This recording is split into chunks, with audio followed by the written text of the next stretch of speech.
મિત્રો રીપડા ગામમાં 17 વર્ષના અમિત ખૂટ નામના યુવાને પોતાની વાડીમાં ઝાડ પર ફાંસો ખાઈને આપઘાત કર્યો।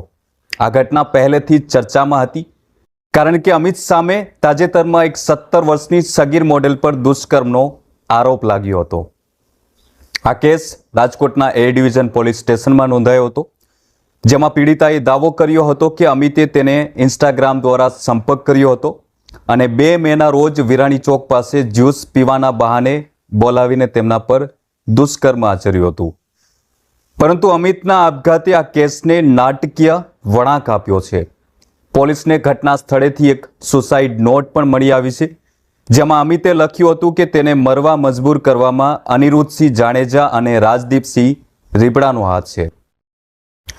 નોટમાં એવો પણ દાવો કર્યો હતો કે રાજદીપે તેને સતત માનસિક ત્રાસ આપ્યો છે અને અનિરુદ્ધસિંહ જાડેજાએ તેને હની ટ્રેપમાં ફસાવીને દુષ્કર્મના કેસમાં ફસાવ્યો છે।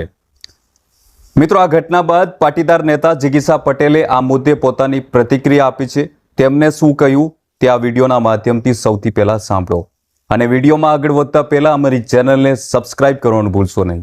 અરે ગોંડલના સામાન્ય નાગરિકોને એટલું જ કહેવાનું છે કે તમે જયરાજ હોય કે અનિરુદ્ધ હોય, એને વહાલા થવા જાઓ છો, એના ખોળે બેસવા જાઓ છો, તો તમારે વિચારવું જોઈએ કે આવા લોકોના રવાડે ચડવાથી આનું પરિણામ શું આવે।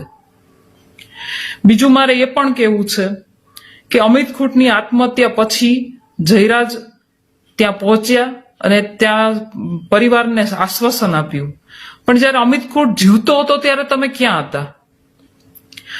આ બંને લોકો માટે એક ધંધો બની ગયો છે।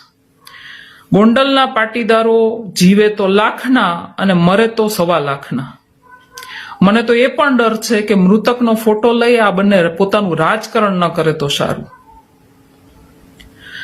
અમિત ખૂટની ઉપર જે આરોપ લાગ્યા છે અને જે ઘટના બની છે પૂરેપૂરી, એ મેટરની અંદર ન્યાયતંત્ર અને પોલીસ તંત્ર કાર્યરત છે અને આ મેટર છે, આ બાબત છે સબ જ્યુડિસ